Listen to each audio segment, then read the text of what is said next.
Di episode kedua, diperlihatkan Kang Ho yang telah sukses menjadi jaksa dan saat ini tinggal di Seoul. Sayangnya, Kang Ho sukses menjadi jaksa yang dingin. Terlebih lagi, selama ini Kang Ho ternyata bekerja sama dengan Song Ho Byuk, orang yang telah menghabisi ayahnya sendiri. Pada episode sebelumnya, diperlihatkan Kang Ho yang pergi menemui Song setelah ia menghubunginya terkait kasus Song yang baru saja ditangani oleh Kang Ho. Kang Ho yang awalnya dikira hendak memberikan bukti rekaman dari si istri tergugat, tiba-tiba saja mengurungkan niatnya dan tak memberikan bukti tersebut ke Song. Entah apa yang sebenarnya direncanakan oleh Kang Ho. Karenanya, Song pun meminta Kang Ho untuk membereskan masalahnya dengan si istri tergugat. Ia juga meminta agar Kang Ho bisa membersihkan nama baiknya, karena saat ini ada beberapa artikel yang menulis tentang keburukan Song dan itu bisa merusak citra baiknya. Di tengah pembicaraan, Song tiba-tiba menyampaikan keinginannya untuk menjadikan Kang Ho sebagai anak angkatnya. Terlebih lagi, Song sangat menyukainya. Meskipun sebenarnya Song sudah memiliki cucu, sayangnya cucunya tersebut sangat nakal. Song kemudian mengajak Kang Ho bermain baseball. Saat itulah Kang Ho mengutarakan niatnya yang senang jika Song benar-benar mau mengangkatnya sebagai anak. Selanjutnya, diperlihatkan Yong Sun yang berulang kali mencoba menghubungi putranya, tetapi panggilannya selalu ditolak. Meskipun begitu, Yeon Sun berusaha meyakinkan dirinya bahwa Kang Ho sangat sibuk dengan pekerjaannya, makanya tak bisa mengangkat panggilan darinya. Sementara itu, terlihat Kang Ho yang juga mengabaikan panggilan telepon dari pacarnya yang bernama Ha-young yang berprofesi sebagai balerina. Yang berarti Kang Ho sudah tak berpacaran lagi dengan Mi-ju. Kebetulan saat Ha-young menelpon Kang Ho, ia saat itu ada di salon tempat Mi-ju bekerja. Tapi saat Mi-ju membersihkan kaki Ha-young, ia tak sengaja menggores kukunya yang menyebabkan Ha-young marah dan menendang Mi-ju. Merasa bersalah, Mi-ju kemudian meminta maaf. Sayangnya, Ha-young tak puas dengan permintaan maaf Mi-ju. Saat itu juga, Mi-ju berlutut dan sekali lagi meminta maaf ke Ha-young. Dan hal itu dilihat oleh beberapa pelanggan yang kebetulan ada di sana. Merasa puas, Ha-young pun pergi. Tapi Mi-ju menghalanginya dan meminta giliran Ha-young yang harus meminta maaf ke Mi-ju karena Ha-young sempat menendangnya tadi. Tapi Ha-young menolaknya. Mi-ju yang geram dengan sifat Ha-young yang sombong itu pun langsung melayangkan tendangannya tepat di depan wajah Ha-young yang hampir mengenainya. Sepulang kerja, Mi-ju dan rekannya pun singgah di sebuah restoran. Saat itu, Mi-ju mengutarakan keinginannya untuk membuka salon kuku di Seoul bersama dengan rekannya itu. Di tengah pembicaraan, Mi-ju tiba-tiba menerima panggilan telepon dari anak-anaknya yang diam-diam memakai ponsel milik neneknya. Di sini pun diketahui kalau Mi-ju ternyata ibu tunggal yang memiliki anak kembar yang saat ini dipelihara oleh ibu Mi-ju di desanya. Mereka bernama Se-jin dan Yo-jin. Namun, saat ini belum diketahui siapakah ayah dari anak-anak Mi-ju sebenarnya. Bahkan, ibunya pun tak tahu. Ibu Mi-ju sangat malu karena keluarganya yang berantakan. Ternyata, kedua kakak Mi-ju semuanya sudah bercerai. Dan sekarang, Mi-ju si anak bungsu malah tak jelas siapa ayah dari anak-anaknya.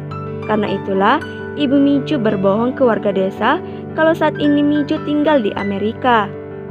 Saat itu, Yong Sun terlihat membagi-bagikan makanan ke warga desa dan memberitahu mereka bahwa ia akan membawakan makanan kesukaan Kang Ho di Seoul karena hari itu ia berulang tahun. Yong Sun pun akhirnya sampai di depan apartemen anaknya. Sayangnya, Kang Ho sama sekali tak mau menerima ibunya masuk. Ia justru memberitahu satpam untuk berbohong ke ibunya kalau ia sedang tak ada di apartemen. Yong Sun yang kecewa pun terpaksa pergi dari tempat itu dan hanya menitipkan makanan buatannya untuk Kang Ho di pos satpam tersebut. Padahal, ia sendiri menahan laparnya agar bisa segera sampai dan makan bersama dengan anaknya. Setelah memastikan ibunya pergi, Kang Ho pun lanjut menonton berita yang menyampaikan jika Jaksa Oh Tae-seo, orang yang termasuk dalang kematian ayahnya yang saat ini menjadi anggota dewan, akan mendaftarkan dirinya sebagai calon presiden Korea Selatan. Flashback diperlihatkan bagaimana awal mula pertemuan Kang Ho dengan Oh Tae-seo dan Ha-young, yang ternyata pacar Kang Ho yaitu Ha-young adalah anak dari Oh Tae-seo. Jika dilihat dari sini, Sepertinya Kang Ho sedang merencanakan sesuatu. Dan saat pertama kali Kang Ho dan Hayong berpacaran, ia pun memperkenalkan pacarnya itu ke ayahnya, tepat di hari ulang tahunnya. Tetapi, sesaat Hayong dan istrinya pergi, Oh Tae-so tiba-tiba mengancam Kang Ho dan mengatakan kalau ia tidak akan pernah merestui hubungan anaknya itu dengan Kang Ho dan menyuruh Kang Ho untuk menjauhinya karena ia berencana menikahkan putrinya itu dengan orang dari grup Dosang. Oh Tae-so merasa kalau Kang Ho tak layak disandingkan dengan putrinya itu. Terlebih, Kang Ho berasal dari keluarga sederhana yang dibesarkan tanpa seorang ayah. Di scene selanjutnya, diperlihatkan Oh Tae-so yang ternyata berselingkuh dengan sekretaris kantornya sendiri yang bernama Hwang So-hyun. Bahkan, wanita tersebut telah hamil anaknya. Kang Ho yang cerdik pun memanfaatkan kesempatan tersebut dan memberikan bukti tes DNA itu untuk mendapatkan kepercayaan dari Song. Song yang mengetahui kelemahan Oh Tae-so pun senang karena dengan bukti tersebut ia pun bisa mengontrol Oh Tae-so yang sudah mulai mengkhianatinya. Kemudian Kang Ho meminta Song Woo-byuk agar mau menjadikannya sebagai anak yang sah secara hukum, sehingga Oh Tae-so mau menerimanya sebagai menantu. Jika keinginan Kang Ho tersebut dikabulkan, maka mereka akan membentuk keluarga yang kuat. Oh Tae-so pun akan sulit bermain di belakang Song jika mereka berdua berbesan. Karena tergiur dengan perkataan Kang Ho, Song Woo-byuk pun pergi menemui Oh Tae-so dan mengancamnya. Jika Oh Tae-so tidak menuruti keinginan Kang Ho untuk menikahi putrinya, ditakutkan Kang Ho akan menyebarkan aibnya tersebut di depan publik. Dan itu bisa membuatnya dikeluarkan dari partainya. Bersama dengan itu, nama Oh Tae-so pun terpaksa dihapus dari kandidat calon presiden Korea Selatan. Song Woo-byuk juga memberitahu Oh Tae-so kalau ia akan menjadikan Kang Ho sebagai putranya, yang nantinya seluruh warisannya akan diberikan ke Kang Ho. Selanjutnya, Kang Ho, Song Woo-byuk dan Oh Tae-so pun bertemu di sauna dan meminta agar Kang Ho mau menyingkirkan wanita selingkuhan Oh Tae-so jika ingin memiliki Hayong.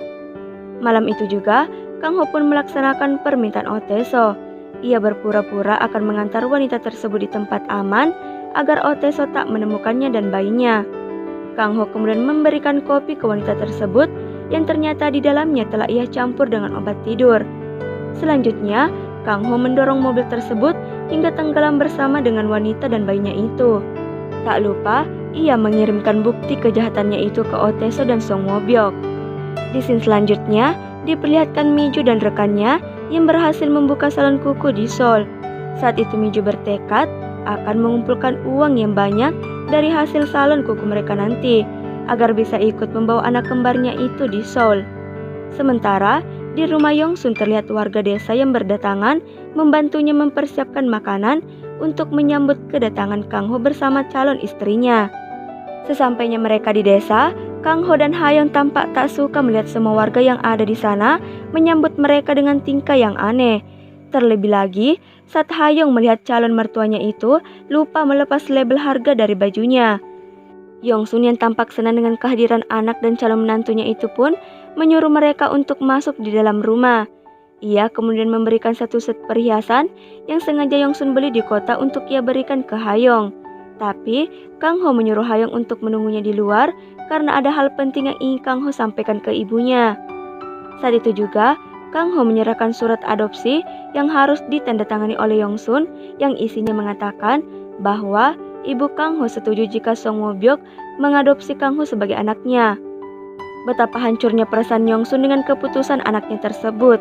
Tapi demi kebahagiaan Kang Ho, ia pun dengan berat hati menandatangani surat persetujuan adopsi tersebut. Setelah keinginannya terkabul, Kang Ho pun langsung pergi tanpa mengatakan satu kalimat pun ke ibunya. Dan semua percakapan Kang Ho dan Yongsun barusan ternyata didengar oleh warga yang ada di sana. Mereka pun tak menduga Kang Ho bisa setega itu dengan ibunya. Sebelum pergi, Yongsun memasukkan makanan kesukaan Kang Ho di kursi belakang mobilnya. Tapi dalam perjalanan, Hayong merasa terganggu dengan bau makanan tersebut. Kang Ho yang emosi segera membuang makanan ibunya itu ke sungai. Hayong yang melihat kondisi Kang Ho pun menawarkan diri untuk mengganti Kang Ho menyetir. Saat itu juga Kang Ho pun tertidur. Tapi Hayong yang masih mencium bau yang tertinggal di dalam mobil Kang Ho itu pun membuka jendela untuk mengeluarkan baunya. Sayangnya, syal miliknya tertiup angin dan akhirnya keluar dari jendela mobil itu. Ia pun terpaksa menepikan mobilnya. Namun, saat Hayung keluar untuk mengambil syal miliknya itu, tiba-tiba saja truk lewat dan menabrak mobilnya, hingga akhirnya jatuh ke jurang bersama dengan Kang Ho yang masih tertidur di dalamnya.